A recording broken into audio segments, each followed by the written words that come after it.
tous et bienvenue pour la réalisation de ces nouvelles étiquettes avec le cadeau de la case 17 du calendrier de l'Avent de la Fée du Scrap. Ce masque Poinsettia, donc on va réaliser un fond avec ce masque et avec les poudres Magicals. Ici, rien de nouveau, ici, rien de compliqué. Si ce n'est, j'ai voulu tester, vous voyez mes deux petits tags, je les ai mis sur ma grande gel presse. L'idée, c'était pour moi de faire de bien aplatir ce papier, de bien aplatir ces tags, puisque la gel presse a à côté un côté adhésif, ou en tout cas le papier adhère fortement à la gel presse. Donc mon idée, c'était de tester en mettant mes deux tags sur la gel presse, donc de ce fait bien à plat. Est-ce que j'allais comme ça pouvoir avoir une marque de masque nette? Eh bien, oui, ça a fonctionné. Alors, pour tout vous dire, j'ai réessayé par la suite pour d'autres projets.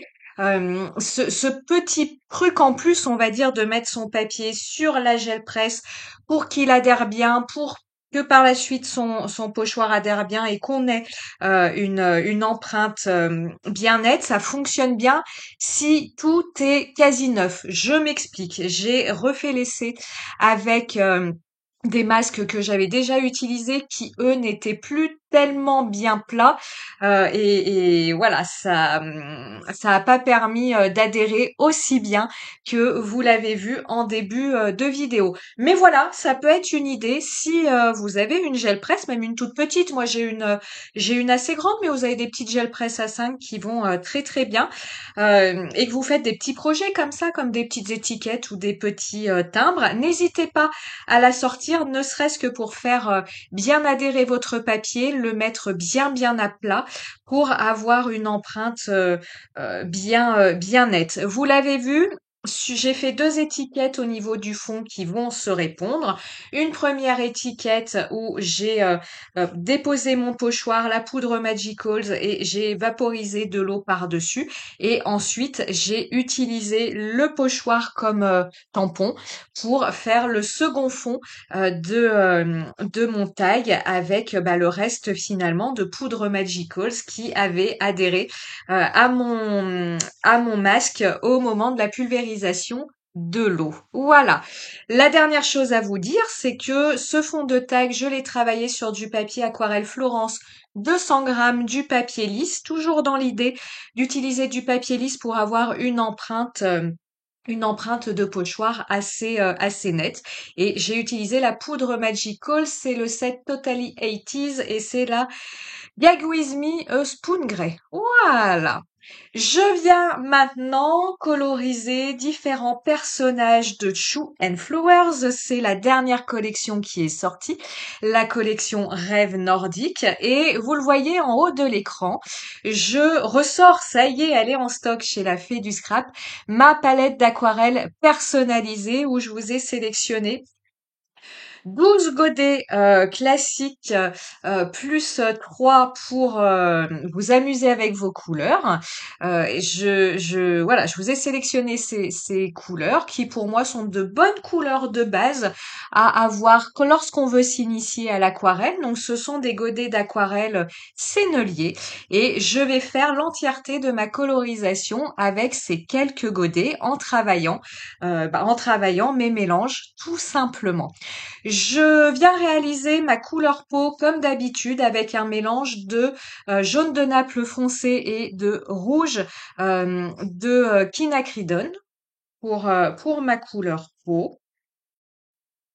Pour le pyjama de mon petit garçon, je viens réaliser un mélange entre le jaune citron et le orange Saturne pour avoir quelque chose, un jaune orangé. Je voulais pas un jaune trop flash. Le jaune citron est une couleur très flash, donc j'ai voulu un petit peu casser ce jaune avec le orange Saturne et pour encore un peu plus. Alors quand je dis casser ma couleur, le mot officiel est désaturer ma couleur, c'est-à-dire rendre moins flash ma couleur, l'ombrer. Je viens y ajouter par touche, je viens y ajouter la terre d'ombre naturelle. Donc j'y vais vraiment par touche et vous le voyez, je fais des essais sur le petit côté là de mon papier pour voir si la couleur que j'ai dans ma palette rend bien sur mon papier. Pour la jeune fille, sa combi moumoute, pour sa combi moumoute, je voulais un violet assorti avec la couleur de mon fond de carte, puisque mon fond de carte a une dominance de violet dans tous les poudres de pigments, dans tous les pigments qui sont dans ma poudre Magicals. On a un violet comme ça assez foncé, lui aussi assez désaturé. Donc pour faire ce violet, je suis venue utiliser. Alors au début, j'étais partie sur le bleu cobalt foncé mélangé à mon rouge de quinacridone, mais pareil, j'avais quelque chose, un violet trop flash. Donc finalement, je suis venue le foncer là aussi en lui ajoutant progressivement du bleu indigo. Et puis après, pour réaliser les ombrages, alors pour réaliser les ombrages de mon petit garçon, j'ai continué sur mon mélange de jaune et de orange à lui ajouter de la terre d'ombre naturelle. Donc, j'ai fait tendre ma couleur jaune orangé vers du marron. Et puis, pour la combi moumoute la combi polaire de ma jeune fille, je suis venue travailler autrement. Je suis venue travailler en ajoutant plusieurs couches là où je voulais un ombrage plus foncé au niveau de ma jeune fille. Donc, vous voyez, de colorisation, deux techniques différentes d'ombrage, l'une en ajoutant la terre d'ombre naturelle pour foncer ma couleur et l'autre, ma couleur de base était déjà très foncée, c'est pour ça que je ne lui ai pas rajouté du bleu indigo ou du noir ou du gris, mais j'ai tout simplement rajouté des couches jusqu'à obtenir une différence de teinte entre là où j'avais une seule couche et là où j'avais plusieurs couches, une différence de teinte significative. Ensuite, pour rajouter un petit peu de détail à mon fond, rajouter un petit peu de brillance, parce qu'après tout, c'est Noël, je suis venue embosser à chaud sur du papier calque ce magnifique sapin de la collection Un air de Noël gourmand de la Fée du Scrap. C'est un sapin, il est très très joli, il est d'une très belle dimension. Je l'ai embossé 2 fois et je ne voulais pas le mettre entièrement sur mes fonds de tag. Je voulais qu'on le voit, mais je voulais pas non plus qu'il prenne toute la place. Donc je voulais le mettre comme vous le voyez ici sur à chaque fois un côté de mon tag. Alors là, je vous avoue, j'ai galéré à coller mon papier calque sur mon fond, sur mon tag. Alors si vous avez des astuces, je suis preneuse. J'ai utilisé du vernicole pour coller mon sapin sur mon fond de carte. Mais à chaque fois, le calque se décollait, vous voyez, au niveau de l'étoile, au niveau de tous les petits branchages, il y a plein de détails. Ça n'adhérait pas bien. Plusieurs possibilités, soit le vernicole n'est pas adapté. Alors après, j'y suis arrivée, hein.